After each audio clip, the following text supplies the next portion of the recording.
ओम नमः शिवाय भक्तों, गुरुजी महाराज के चरणों में कोटि कोटि प्रणाम। महाशिवरात्रि के पर्व पर आपने गुरुजी महाराज के बताए हुए बहुत ही विशेष उपाय अवश्य ही किए होंगे और आपको उनका लाभ भी पूरे साल मिलता रहेगा। लेकिन इस बार क्या हमेशा ही भोलेनाथ के मंदिर में इतनी भीड़ होती है और हम सही तरीके से उन उपायों को नहीं कर पाते हैं। बहुत सारे उपाय बहुत ही आराम से, शांति से, उनका ध्यान करके, ओम नमः शिवाय का जाप करते हुए करने होते हैं, लेकिन वह पूरे नहीं हो पाते हैं। तो बहुत ही शुभ मुहूर्त होता है फुलेरा दूज का, जिस समय आप यदि भोलेनाथ पर कुछ उपाय करते हैं जो गुरुजी महाराज ने बताए हैं, इससे आपके व्यापार में भी वृद्धि होती है, आपके सुखों में भी वृद्धि होती है, लक्ष्मी माता का आगमन बढ़ जाता है और घर में भी अगर कोई दोष हो तो वो भी समाप्त हो जाता है। तो फुलेरा दूज के विशेष जो मुहूर्त है उस पर अगर आप ये उपाय करेंगे तो आपको भी अवश्य ही लाभ होगा। कहते हैं फुलेरा दूज के दिन ही भोलेनाथ पर प्रथम बार धतूरा चढ़ाया गया था, इसीलिए सबसे ज़्यादा धतूरे का महत्व है। तो मैं आपको धतूरे के ही उपाय बताऊंगी। अभी से आप धतूरा इकट्ठा कर लीजिए जिससे कि आप फुलेरा दूज के दिन ये विशेष धतूरे के उपाय कर सकें। अभी तक मेरे चैनल को सब्सक्राइब नहीं किया है तो कर लीजिए और आपके लिए ये वीडियो बहुत ही यूज़फुल होने वाली है, तो पूरी वीडियो अवश्य देखिएगा। गुरुजी महाराज के विशेष उपाय हैं।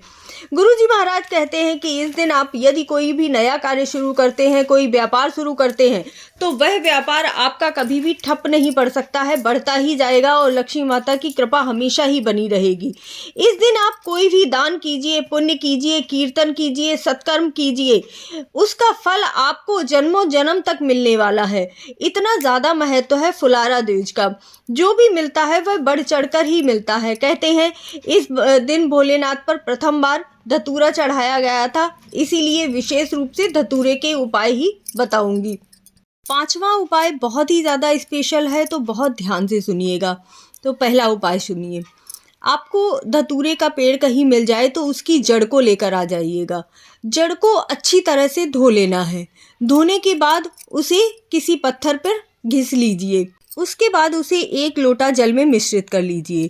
वही जल आपको अपने घर से लेकर जाना है और भोलेनाथ पर अर्पित करना है। वह जल आप अर्पित करेंगे और उसके बाद 1 लोटे में उस जल को ले लेना है। जब आप जल चढ़ाएंगे तो नीचे की तरफ जहाँ से जलाधारी बहती है वहाँ से आपको लोटा लगा देना है और उस जल को भर लेना है। उस जल को आप अपने घर में लेकर आ जाएंगे।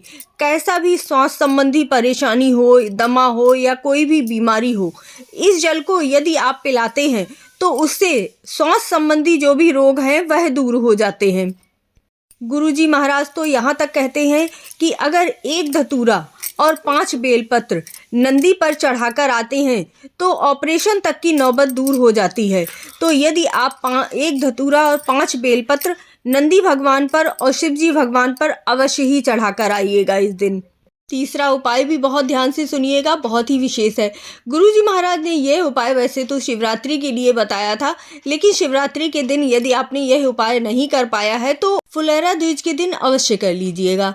आपको बेल वृक्ष के नीचे एक शिवलिंग भगवान का निर्माण करना है। वहाँ जो मिट्टी होती है उसी से मिट्टी से शिवलिंग भगवान का निर्माण कर लीजिएगा।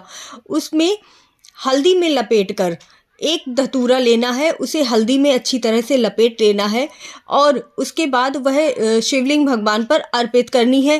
पूजा अर्चना करनी है। 1 दीपक प्रज्वलित कर लीजिएगा देसी घी का, गाय के घी का। 108 बार ओम नमः शिवाय मंत्र का जाप भी अवश्य कर लीजिएगा। उसके बाद आपको वह धतूरा जो भोलेनाथ पर आपने चढ़ाया है उसे अपने व्यापार स्थान पर लाकर रख देना है। या तो तिजोरी में रख दीजिए या आप दरवाजे पर भी बांध सकते हैं।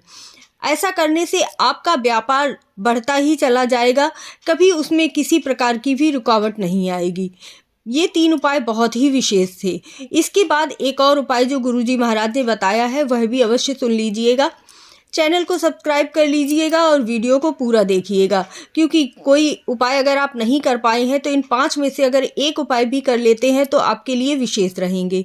आपको 5 बेलपत्र लेने हैं, 1 धतूरा लेना है, 5 समी पत्र लेने हैं। अपनी हाथ की हथेली पर रखकर आपकी जो भी मनोकामना हो आप उसे बोल दीजिए। भोलेनाथ बिना सुने ही बहुत सारी बातें सुन लेते हैं। जब आप एक लोटा जल लेकर जाते हैं और जल समर्पित करते हैं तो आपके मन में जो भाव होते हैं वह गुरुजी महाराज कहते हैं कि भोलेनाथ को स्वयं ही पता चल जाते हैं।